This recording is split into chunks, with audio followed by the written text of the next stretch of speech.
In the winter of 1824, the air in London was thick with coal smoke and the burgeoning excitement of the Enlightenment. Inside the Geological Society, a man named William Buckland stood before a crowd of curious gentlemen holding a fragment of a lower jaw embedded with serrated teeth. He wasn't just presenting a bone, he was introducing the world to its first dinosaur. The Oxford eccentric. William Buckland was not your average academic. Known for his underground lectures given on horseback and his ambition to eat his way through the entire animal kingdom, he had spent years obsessing over strange fossils pulled from the Stonesfield slate quarries in Oxfordshire. Since at least 1815, Buckland had been collecting these massive blackened bones. He knew they were reptilian, but their scale was nonsensical. They were too large for any lizard known to man. The great lizard emerges. Buckland's presentation was the climax of a decade of quiet study. He described a creature he called Megalosaurus, the great lizard. Based on the femur and jaw fragments, he estimated the beast was over 40 feet long and as bulky as an elephant. To the 19th century mind, this was revolutionary. Before this moment, the concept of extinction was still a bitter pill for many to swallow. The idea that giant, predatory monsters once stalked the English countryside was the stuff of nightmares. Yet here was the physical proof. A case of mistaken identity. However, the Megalosaurus Buckland described that day looks nothing like the one we know today. Lacking a full skeleton, Buckland and his contemporaries, including the legendary Georges Cuvier, imagined a terrifying quadrupedal version of a modern monitor lizard. They pictured a beast that dragged its belly across the mud, a slow-moving, scaly dragon. It would take decades of further discovery to realize that Megalosaurus was a sleek bipedal predator that walked with its tail held high. The cultural explosion. The announcement sent shockwaves through the scientific community and the public imagination. Megalosaurus became the world's first celebrity prehistoric animal. It wasn't just a specimen, it was a symbol of a lost world.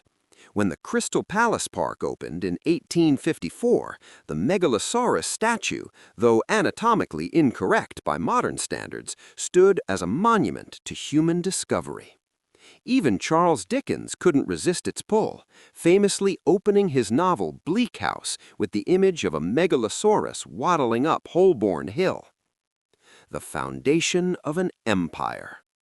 While we have since found larger and more complete theropods like T-Rex, the Megalosaurus remains the patriarch of paleontology.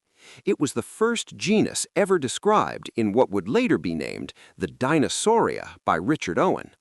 This first chapter of our story isn't just about bones, it's about the moment humanity realized that the Earth had a deep, ancient, and violent history that existed long before we did.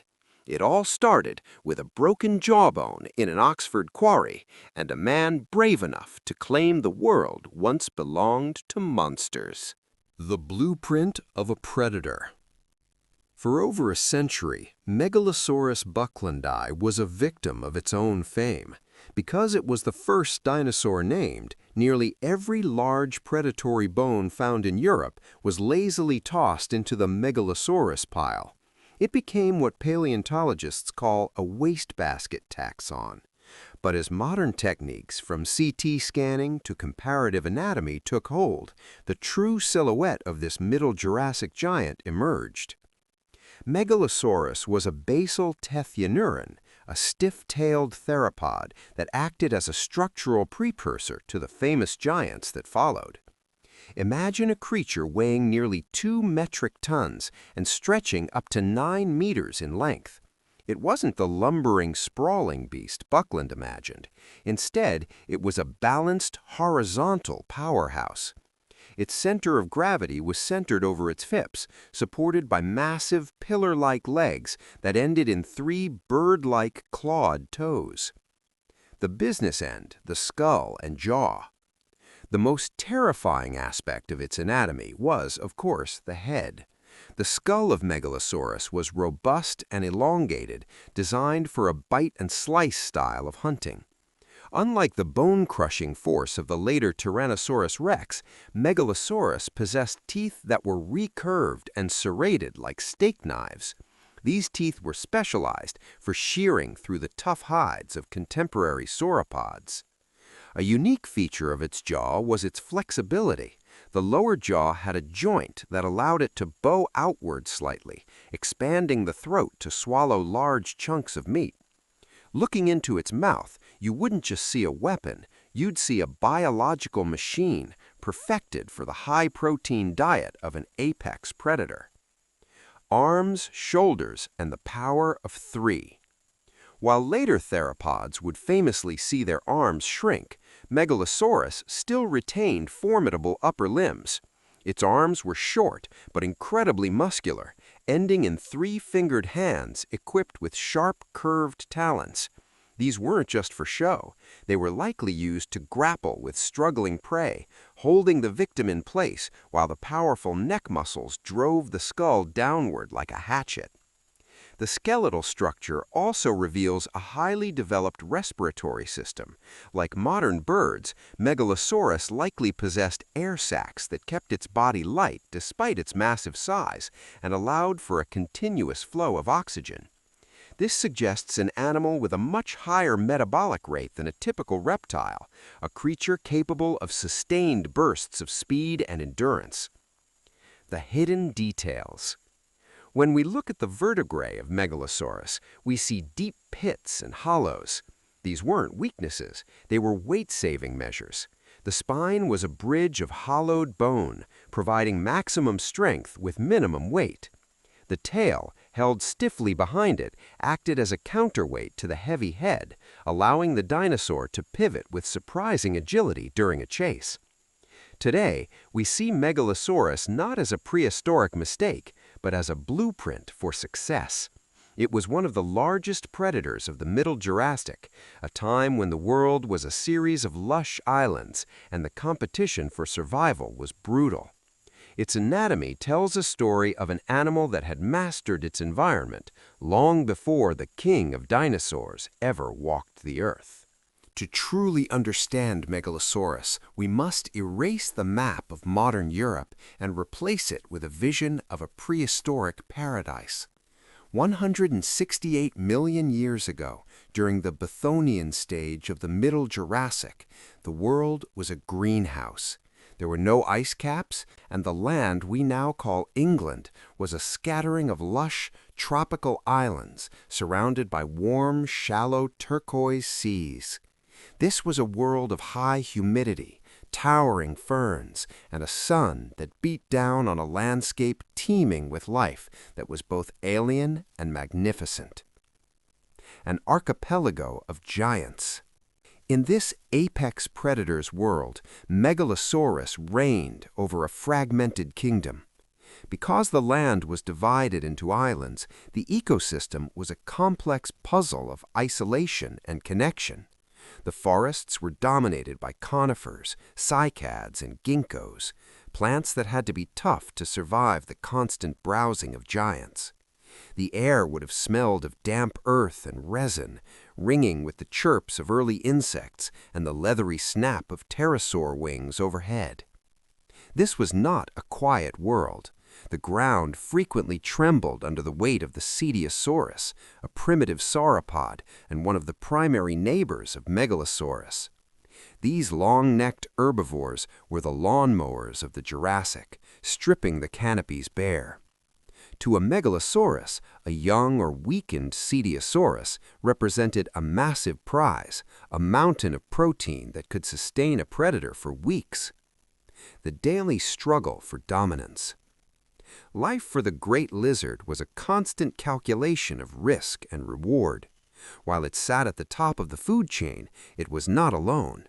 It shared its world with smaller, faster predators and the early ancestors of the armored dinosaurs, like the primitive thyrophorans.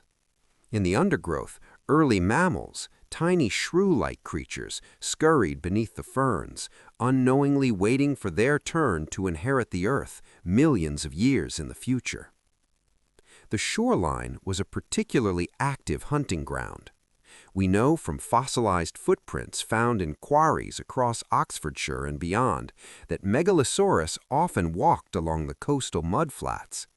They may have scavenged the carcasses of marine reptiles like Plesiosaurus, washed up by the tides, or ambushed land animals as they came to the water's edge to drink.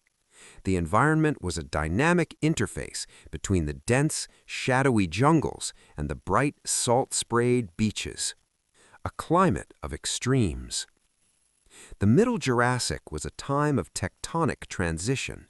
The supercontinent Pangaea was beginning to break apart, and this geological violence shaped the predator's world. Seasonal monsoons likely swept across the islands, turning dry riverbeds into raging torrents and forcing Megalosaurus to be adaptable. It was a generalist, capable of navigating dense thickets and open shorelines alike. Its success was tied to this specific environment. The abundance of prey and the lack of massive competitors from other continents allowed Megalosaurus to grow to such formidable sizes.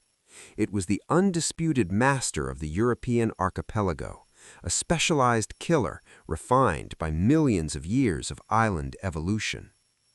When we look at the fossils today, we aren't just looking at bone, we are looking at the ruler of a lost, drowned world. A world where the water was warm, the trees were ancient, and the great lizard was the last thing many creatures ever saw. The story of Megalosaurus is not just a tale of ancient biology, it is a mirror reflecting the evolution of human intelligence. Since 1824, our image of this animal has shifted more dramatically than perhaps any other creature in the fossil record. To follow the evolution of an icon is to watch the birth and maturation of the science of paleontology itself. The Victorian dragon. In the mid-19th century, Megalosaurus was a monster of heavy imagination. Because William Buckland had only a few bones to work with, he relied on the familiar. He saw a giant jaw and giant limbs, so he assumed a giant lizard. This reached its peak in 1854 at the Crystal Palace Park in London. Benjamin Waterhouse Hawkins, under the direction of Richard Owen, sculpted a life-sized Megalosaurus that looked like a terrifying, scaly rhinoceros. It was a quadrupedal beast with a humped back and a heavy, dragging tail. For decades, this was the great lizard in the public mind, a slow, lumbering, cold-blooded dragon that belonged to a world of primeval swamps. Standing up. The first major evolution of the icon occurred as more complete skeletons of other theropods began to emerge from the American West. As cousins like Allosaurus were unearthed, paleontologists looked back at the English fossils with fresh eyes. They realized that the femur of Megalosaurus wasn't designed to splay out like a crocodile's. It was designed to sit directly beneath the body. By the early 20th century, the icon stood up. Megalosaurus was reimagined as a bipedal predator, but it was still far from the sleek animal we know today. It was often depicted in a tripod pose, standing vertically with its tail dragging on the ground, much like a giant scaly kangaroo. It was an improvement, but it still portrayed the dinosaur as a sluggish, tail-dragging relic. The Dinosaur Renaissance. The true transformation began in the late 1960s and 70s during what is known as the Dinosaur Renaissance. Scientists began to realize that dinosaurs were far more active, bird-like, and perhaps even warm-blooded. The icon was tilted forward. The tail was lifted off the ground to act as a dynamic counterbalance. The neck was curved into a powerful S shape. Modern paleontology has stripped away the lizard almost entirely. Today, we see Megalosaurus as a sophisticated, athletic hunter. We understand that it wasn't a solitary monster, but a biological success story that navigated a complex world. We even debate the possibility of proto-feathers or specialized sensory organs in its snout. The ghost of the past. Perhaps the most significant evolution is our understanding of its place in the family tree. For a long time, Megalosaurus was a lonely figure. Now, we recognize it as the founding member of the Megalosauridae, a lineage that dominated the Middle Jurassic and paved the way for the giants of the Cretaceous. The icon has traveled from a Victorian nightmare to a scientific marvel. When you look at a modern reconstruction of Megalosaurus, you aren't just looking at a dinosaur. You are looking at 2 centuries of human discovery, error, correction, and wonder. The great lizard has finally outgrown its name, becoming a symbol of how much we have learned and how much we yet have to discover. In this final chapter, we step back from the fossils and the ancient jungles to look at the massive footprint Megalosaurus left on human history. Though it may not hold the king of the dinosaurs title in the eyes of a modern child, that honor usually goes to the T-Rex, the great lizard is the reason the throne exists in the first place. The legacy of Megalosaurus is the legacy of paleontology itself. The name that changed everything. Before Megalosaurus was officially described by William Buckland in 1824, the world had no word for the titans of the past. People found giant bones and attributed them to giants, fallen angels, or victims of the Great Flood. By naming Megalosaurus, Buckland provided a scientific anchor for the imagination. It was the first time humanity looked at a bone and recognized a specific extinct animal that had no living equivalent. This single naming act opened a door that can never be closed. It forced us to accept that the history of life on Earth is far older and stranger than we had ever dared to dream. The founding father of Dinosauria. When Sir Richard Owen coined the word Dinosauria in 1842, he needed 3 pillars to support his new group. Megalosaurus was the first and most crucial of those pillars. It provided the template for the terrible lizards. Without this discovery in Oxfordshire slate, our classification of prehistoric life would have evolved much more slowly. Every time a new theropod is discovered today, from the smallest feathered raptor to the largest Carcharodontosaur, it is, in a taxonomic sense, a distant descendant of the path blazed by Megalosaurus. It is the type genus, the gold standard against which an entire branch of the tree of life was first measured. A cultural conqueror. The legacy of Megalosaurus also lives in our stories. It was the first dinosaur to enter the world of literature and high art. When Charles Dickens wrote about a Megalosaurus waddling up Holborn Hill in the opening of Bleak House, he wasn't just using a metaphor. He was acknowledging that these creatures had become a part of the human psyche. They represented the deep time that was beginning to haunt the Victorian mind. Today, that legacy continues in every museum hall and every blockbuster movie. The dinosaur mania that grips the world every few years started in 1824 with a handful of bones and a very curious clergyman. The science of tomorrow. Even now, nearly 200 years after its naming, Megalosaurus continues to teach us. Modern paleontologists return to the original type specimen in Oxford with technology Buckland couldn't have imagined. Using 3D modeling and mechanical stress analysis, we are still uncovering how this animal moved, how it breathed, and how it socialized. Its legacy isn't a dusty relic in a glass case. It is a living, breathing field of study. Megalosaurus taught us humility. It showed us that we are not the first masters of this planet, and it reminds us that species, no matter how dominant, can vanish into the stone. As we close this story, we recognize the great lizard not just as a Middle Jurassic predator, but as the spark that ignited our quest to understand the history of life. It was the first to be found, the first to be named, and it will always be the first in the hearts of those who look at the earth and wonder what lies beneath.